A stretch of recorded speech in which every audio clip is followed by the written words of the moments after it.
हाय मित्रांनो, आज आपल्याकडे शिफ्ट आलेली गाडी आणि आपण आज बेल्ट चेक करणार आहे त्याचा. तर चला तर आपण गाडीवर चेक करू डायरेक्टली, वेळ न घालता. तर बेल्ट बघू शकता, ही शिफ्ट गाडी आहे डिझेल, अशी कंडिशन याची.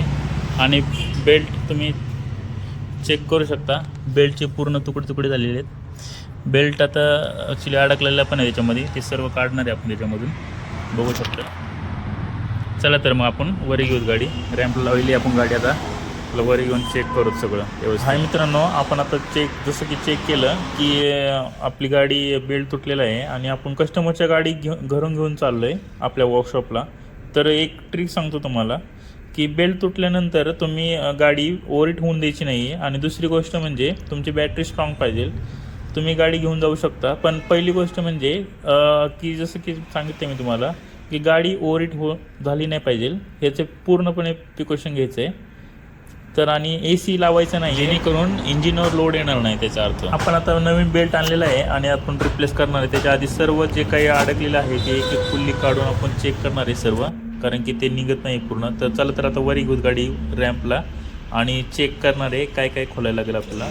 त्यासाठी स्टेशनर पण खूप जाम झालेलं आहे, म्हणून मी वारंवार सर्व्हिसमध्ये कस्टमरला सांगत असतो की 80,000 किलोमीटर झाल्यानंतर बेल्ट चेंज करणं खूप गरजेचं आहे. त्यामुळे काय होतं आहे की बेल्ट न चेंज केल्यामुळं ऑन द वे रस्त्यामध्ये तो तुटला आणि आपलं जर ध्यान नसलं किंवा लक्ष नसेल तर त्यामध्ये आपलं इंजिनचं काम पण निघू शकतं. आणि त्याचा खर्च जवळजवळ 1,00,000 रुपये ते 1.5 लाख रुपयेपर्यंत इंजिनचा खर्च जातो प्रॉपरली इंजिन केल्यानंतर. तर आणि बेल्ट फक्त 1,500 ते 1,000 रुपयेसाठी आपण हे करतो, डिले करतो. तर किती मोठा खर्च येऊ शकतो ह्याच्यामुळे आपण विचार बी नाही करू शकत. चला तर आता क्रँक पुली खोलून घेऊ त्या आणि टेस्टनर पण खोलून घेऊ, कारण की याच्यामध्ये अडकलेलं आहे सर्व. तर ते आपण खोलून पटापट रिमूव्ह करणार आहे. बघू शकतो तुम्ही कसं अडकलं आहे ते सगळं, चेक करू शकता की आता खोललेलं आहे सर्व. टेस्टनर पण खोललं आहे आणि पुल्ली पण खोललेली आहे. तर त्याच्यामध्ये सर्व अडकलेलं आहे, बघू शकता तुम्ही. टेस्टनर पुल्लीमध्ये ते अशा रीतीने पूर्ण जाम झालं होतं पूर्ण ते सगळं. तर ते पुल्लीला तर काही प्रॉब्लेम नाही आहे. तर आपण फिटिंग करून घेऊ सर्व आणि बेल्ट जॉईन करून घेऊ. आणि याचा ऑइलचं पण एकदा चेक करू त्या, ऑइल पण लिकेज आहे क्रॅकमध्ये. आता सर्व आहे खोललेच तर कस्टमरचा एक बेनिफिट होऊन जाईल त्याच्यामध्ये. चला तर मग आता सर्व रिप्लेस.